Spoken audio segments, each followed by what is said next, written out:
Alive. Good morning, everyone. Welcome back to the program. It is time to indulge in one of the greatest delicacies of the entire nation. We're talking about sweet corn, Jackie. Yes. We played around with sweet corn. We picked this corn on Tuesday, as a matter of fact. But we're going to show you some different ways that you can prepare, husk, and then enjoy sweet corn that you might not have thought about. Okay, you're the expert. Okay, Go to no, it. I'm not an expert, but we have some fun with it. Oh, but okay. Hey, first of all, let's talk about how to cook sweet corn. Everybody knows there are some basic ways that you can cook sweet corn. And Yes. take a look here, look at the graphic here. Obviously, you can boil your sweet corn, but how long do you cook your sweet corn? How long do you boil your That's your usually sweet the corn? classic, Yeah, right? that's the Boiling. classic method. Get a big pot of water boiling, and boom, you have it. 3 to 5 minutes is the typical length of time to boil your sweet corn. The simplest method, I think, and for people that maybe only have a couple of people in your household, you take the sweet corn, you leave it in the husk, because if In the husk. when you boil it, you got to take it out, but leave it in the husk. You take it, you pop it in the microwave, anywhere from 4 to 6 minutes. We're going to take a couple of ears, we're going to put it in here, and we're going to hit the 4-minute deal. In the husk. Yeah, in the husk, and just make sure it clears the rotation device inside your microwave, so it doesn't get hung up. So that's pretty much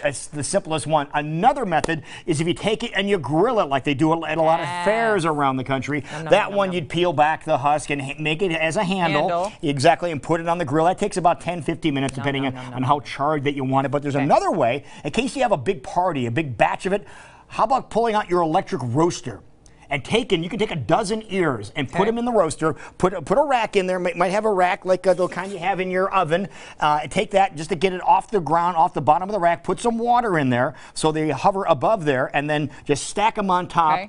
And then put the lid on there and then crank it up for about a half an hour or so, maybe a little more. But a half an hour should be good because you're going to steam them from the bottom just by using the roaster. You can put it in there and then forget about it. Good idea. For that length of time. That's what we have done here today. So while it continues to cook in the microwave oven, we're going to reach back and we're going to grab one. And we're going to show you how to husk your corn. Because you're going to leave it in the husk when you're steaming it in the roaster, for example. So we're going to reach back here. We're going to take it out of here, and we're going to grab one of them out of the roaster. And is it hot? Yes, it is very hot. But you put it on a cutting surface here, a sturdy cutting surface, and then you get a hot pad or some gloves, whichever you want to do. So just take a hot pad here, Jackie, and put it on the front part of the corn. Holding it down. Okay, hold it, and you got to hold it really secure. Okay, hold it really good, and take the other one and see the fat end of the corn where it grows. You want to go about an inch from the base. So you want to cut the fattest part off on the end. Now go all the way through. Hold Apparently it. I had too much fun yesterday. Okay. And now what you have, you discard the little end there that grows on there. Now you could take the corn, now turn it over and see if you can shake it and see if the corn will come out. Grab the ends. Look at this. Just shake it now. And the corn will slide right out of the husk. Is that cool or what? Hot. That's good. It's very hot, but that is the way you can do it. And want to do another one real quick. Let's show you one more. Now you're a pro. Now go ahead and do another one here. He's having me do all this. Be a pro. Now, to show you what would happen in case if you don't cut it off high enough, it'll be a little bit more difficult to get out. You have to squeeze it like toothpaste, but once you get it going, the corn will come out of the husk. You might want to give it a little assistant, and it will come right out. And look at clean. Minimal strings that are attached on there. I like it. There's a bunch of different ways that you can dress up your corn. You can eat it just like that, which is really good. So good, you could. But there's a couple of different things you can do to it, and there's a couple of steps that you want to do. Now, one would be the most common. You take your little butter, it's our little butter contraption here. Wow, that's fancy. You can find one of these things. You just put a little butter on, see, how about that? And you just take it and slide it up and down on the corn. And that's a really slick little way of doing that. So butter is the most common, but the thing is, if you want to add anything to it, you can add on to it once you have some material that's on there that can adhere other something things. sticky for it to something that the other things can't stick to. But other things you could use instead of butter. How about some salad dressing? Like maybe Italian salad dressing. Some olive oil is another one you could use on there. If need be, you can just do a little squirt here. There's your butter. You mentioned the oil, a bunch of different kinds of oil you can use, whatever your favorite is. Mayonnaise. I've done this spray before. Mayonnaise. Mayonnaise. Think about what is in mayonnaise. Mayonnaise has oil. It has a little egg. It has some spices. Mayonnaise is really good. And then something else you might be able to use, how about yogurt? Ooh. If you want something a little bit different. Now, we've created some other flavor combinations using all of these. right now. So let's take a look and see what we have created.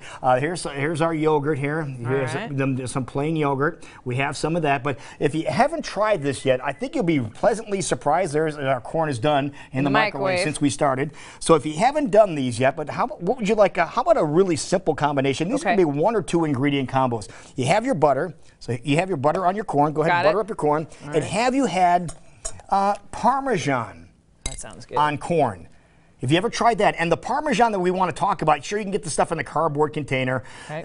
We know what's in there.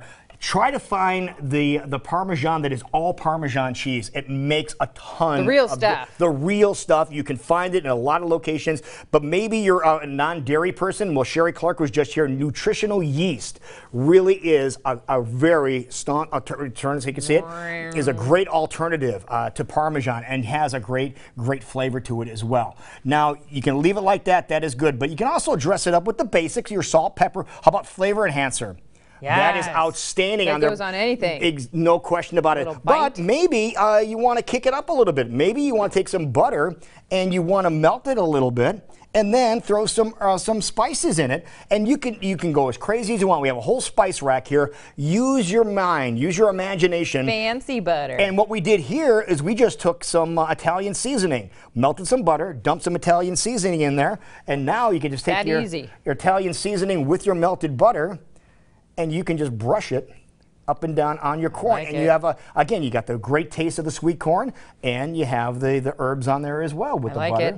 So that is just a really neat combination that you can do there. Smells good too. Oh, isn't it? Now, if you want to go a little fancier, you have your old base seasonings you can throw on there and things like that. You might want to dress it up, but maybe you want to take it up to another level. Maybe you want to really go fancy. Okay. Well, we can do that too. Let's do it. So how about we do this? How about we try to grab some combinations and take a look at the screen here and some of the things that will take it even to a higher level. How about cheese and bacon on your corn? We did one, Jackie. You did cheese and bacon? We did a bacon and cheese one just a little bit ago. So we'll come back here to the camera. We'll show you what it looks like.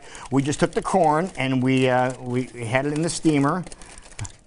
And we took some bacon and some cheese and just threw it on the corn. What kind of cheese? That cheese is right next to you right there. What is that? Which one is that? Mozzarella and provolone. But whatever cheese that you like, throw it on there, wrap it in some foil. Cheesy goodness. And this is something that is going to be like having a full-blown meal. I love it. Bacon makes everything better. No question about it. What else can we do with corn? How about we add something else? How about feta cheese and basil? We'll see what that looks like. So we have a feta cheese and basil that we did. You're getting creative. And this is, again, an interesting flavor combination. And the feta cheese, again, will come out and take a look at this, folks. How does that look? Fancy. Does that look awesome? That does look good. All right, but now there's one other one that you might not have ever thought of. Okay. How about we have cheese and bacon, feta cheese? How about yogurt and brown sugar? Is that like making it a dessert? It's kind of like making it a dessert. We did that as well. So here we go, brown sugar and yogurt. Just regular yogurt. In this one, just plain yogurt. Don't run away there, ear corn. And what's going to happen is it's not going to look a whole lot different than regular corn. It's just going to have a glaze on it, but that glaze is going to be almost like a caramel. Wow. So it's almost like caramelized corn, almost like caramel corn. Never thought of that. But in sweet corn. In a million years. So you might want to try that. Or there's so many fun things you can do. Or you can dive a little further down and do something by having hot honey. That one I'm excited about. Now, hot honey is real simple. Plain honey, whatever your favorite honey is, and then add some spice to it. All right. Like maybe a chili powder, or maybe there's some Mexican spices we have on the end there. You can add that to it as well. And we actually put the honey in here. We snuck in a little bit of butter too, just to give it a little better consistency. But honey and chili powder, basically. So there's that, and there's your second ear of corn. Flip side. And just take it and brush it on your corn. And this is honey. How hot did you go with this? I know you're not very hot at all. Not very hot at all. Just enough to give it some kind of just a little bit of a kick. But how about honey on sweet corn, double sweetness, and then the hot from the chili powder on there. It's just something a little different. We know sweet corn is phenomenal all by itself. This is the one I'm most curious about, so I'm going to give it a try. Let's see if she even says, like, ooh. That's different. Is it? But it's tasty. Isn't it? Well, and then there's the heat kick. Woo. But again, just judge it to whatever heat level that you do like. I'm going to try this one too here real quick. So good. There it is, folks. It is awesome. It is sweet corn time. Take advantage. We suggest you load up and enjoy sweet corn. One of the benefits of living in Iowa, and we will be right back.